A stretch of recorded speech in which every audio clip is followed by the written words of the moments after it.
مجھے اسٹیبلشمنٹ کی پالیسی سے بنیادی اختلاف ہے ہمیشہ سے، اس زمانے سے جس زمانے میں آج جو جماعت اس وقت مظلوم ہے یہ ان کے ساتھ مل کے باقیوں پہ ظلم کر رہی تھی. میں اس زمانے میں بھی کہتا تھا کہ ان کو پولیٹیکل لینڈسکیپ سے الگ ہو جانا چاہیے، لیکن یہ ان کا کریڈٹ ہے کہ 2016 میں 29 فروری کو انہوں نے ممتاز قادری کی پھانسی کو ایگزیکیوٹ کیا اور دن ایسا چوز کیا کہ 4 سال کے بعد برسی آئے، کیونکہ 29 فروری 4 سال بعد آتا ہے. ویسے فروری 28 کا ہوتا ہے. یہ جان بوجھ کے انہوں نے 29 فروری کی ڈیٹ رکھی تھی 2016 میں، ورنہ ہر سال وہاں برسی ہونی تھی. تو وہ برسی تو مر گیا، ہاں، کیونکہ وہ دن ہی نہیں آنا، کس طرح مناون. اگر اس وقت یہ دلیری نہ دکھاتے اس وقت کے پرائم منسٹر، آرمی چیف یا چیف جسٹس، تو یہ جو آپ کو آج واقعات نظر آ رہے ہیں نا، ان کی تعداد سینکڑوں میں ہو جاتی ڈیلی بیس کے اوپر. ظاہر ہے 25 کروڑ آبادی کا ایٹم بم ہے، اس میں یہ واقعات بہت تھوڑے ہیں اس حوالے سے دیکھا جائے تو. لیکن اس حوالے سے قانون سازی بھی کوئی ہونی چاہیے بھائی.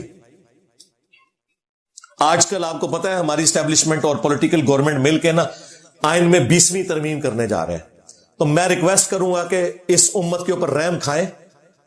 اس 20ویں ترمیم میں 295C کے ساتھ ایک شک ایڈ کر دیں کہ اگر کوئی شخص توہین سے توبہ کر لے تو اس کی توبہ ایکسیپٹیبل ہے.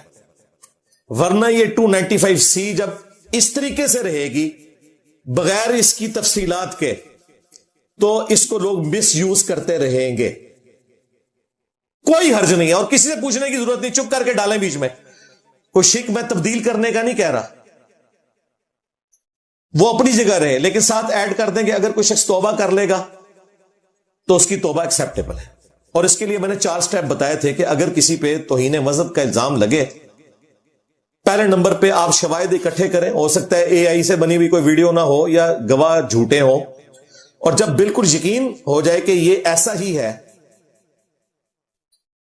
توہین مذہب ہوئی ہے، تو دوسرے سٹیپ میں ایک میڈیکل بورڈ ہو، یہ ڈیسائیڈ کرے کہ جس شخص نے توہین کیا اس کا ذہنی توازن بھی ٹھیک ہے کہ نہیں.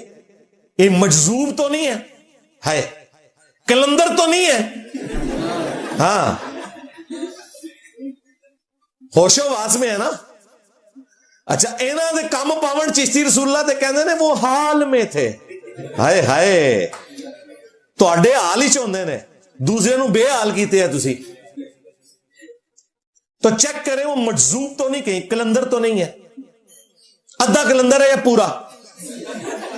اور اگر ثابت ہو جائے کہ پاگل نہیں ہے، بیسیکلی تو پاگل کو یہ انہوں نے نام رکھے ہوئے نا، پاگل نہیں ہے، پھر تیسرے سٹیپ میں علماء کے پینل کے سامنے اس بندے کو پیش کیا جائے گا. تیرا دماغ بھی ٹھیک ہے، یہ تو جو بھونک رہا ہے تجھے پتا ہے یہ کتنا بڑا جرم ہے، توبہ کر، ادروائز چوتھے سٹیپ میں تیرے اوپر جوڈیشری میں مقدمہ چلا کے سزا نافذ ہو جائے گی.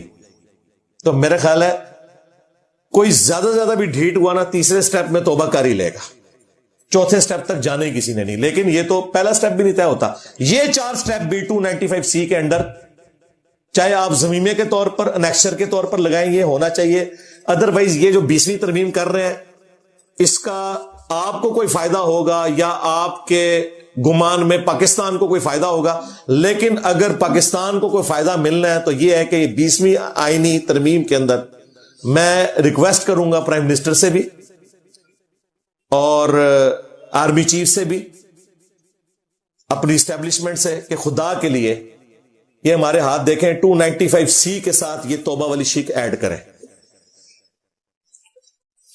قرآن میں تو اللہ تعالیٰ نے اس کائنات کے 3 بڑے گناہ گنوائے ہیں. سورۃ الفرقان، سورت نمبر 25، آیت نمبر 68 سے 70.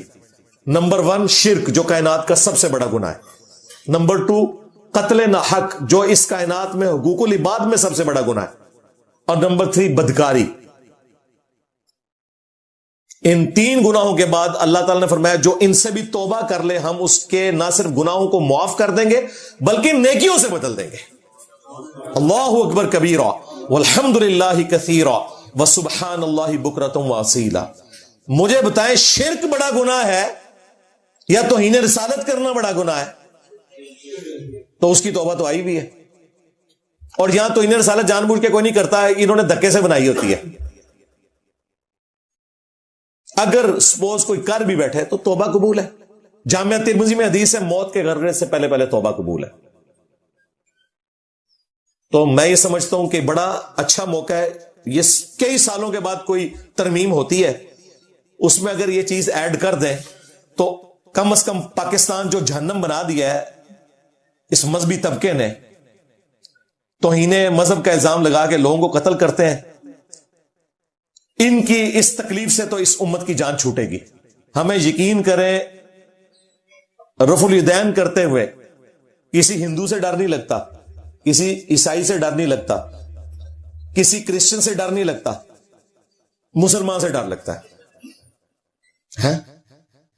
اس مسلمان سے کہ جس کی نماز قادیانیوں والی ہے. ہاں جی, حنفی بریلوی, حنفی دیوبندی, حنفی قادیانی بغیر رفع الیدین کے نماز پڑھتے ہیں کیونکہ وہ حنفی ہیں. ہم رفع الیدین سے نماز پڑھتے ہیں کیونکہ ہم محمدی ہیں صلی اللہ علیہ وآلہ وسلم. ہم اس طریقے پہ نماز پڑھ رہے ہیں جو بخاری مسلم میں لکھا ہوا ہے, اور تم اس طریقے پہ نماز پڑھ رہے ہو جو قادیانیوں والا طریقہ ہے. اور اس سے بڑی بات تمہارے لیے کہ تمہارے عبد القادر جیلانی جن کے نام کے اوپر تم 11ویں کھاتے ہو, غوث پاک کا دھوبی, ہاں یہ اشرف تھانوی دیوبندی نے بھی لکھا ہے, اور اس کے جو ابا جان جو تھے روحانی طور پہ امداد اللہ مہاجر مکی جو بریلویوں کے بھی روحانی ابا ہیں, انہوں نے بھی لکھا ہے.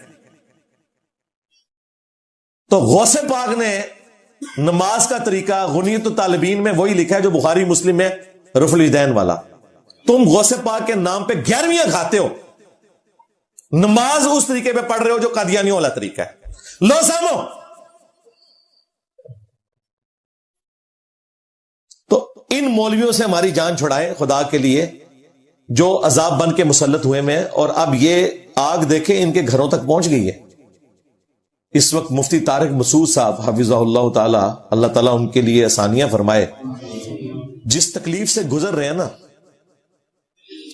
اس تکلیف کا احساس انہیں پہلے نہیں تھا, اب ان کے گھر تک آگ پہنچی ہے.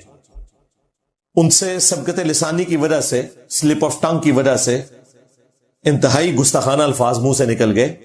گستاخی نہیں کی, گستاخانہ الفاظ نکل گئے, اور ظاہر ہے جب نکلے ہیں تو وہ گستاخانہ ہے. اس کو تو ہم یہ نہیں کہہ سکتے جس طرح وہ ابھی تک باطل تعویلات کر رہے ہیں کہ یہ میری غلطی ہے, گستاخی نہیں ہے. بھائی گستاخی تو ہے, چھوڑے ہی کچھ نہیں تم نے بھائی.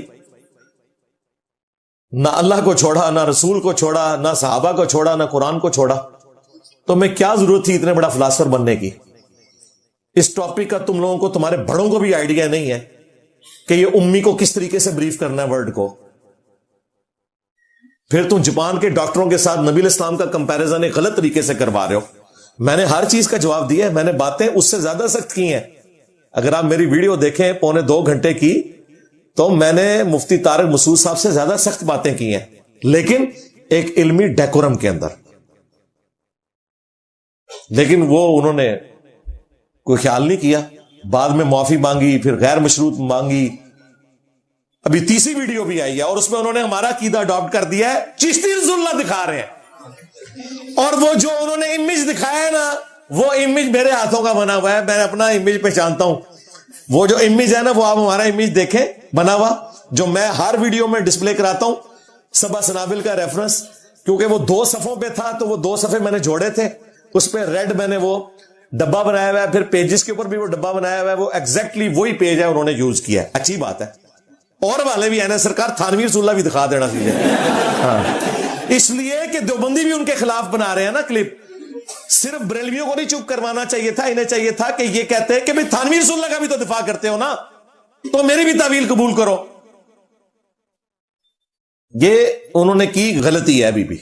آپ یہ جو میں ایکٹیویٹیز بتا رہا ہوں نا کہ 295C کے اندر توبہ کی شک شامل کریں, ورنہ یہ آپ کے اوپر ایک سمجھ لیں چیز مسلط رہے گی. اور دوسرا, جو لوگ دین کا کام کر رہے ہیں نا, ان سے میری ریکویسٹ ہے کہ پلیز دین کا کام کرنا آپ چھوڑ دیں. پاکستان میں دین کا کام نہیں ہو سکتا. اس میں زیادہ سے زیادہ یہ ہے کہ آپ آیت اور حدیث کسی کو بتا دیں مائک پہ آ کے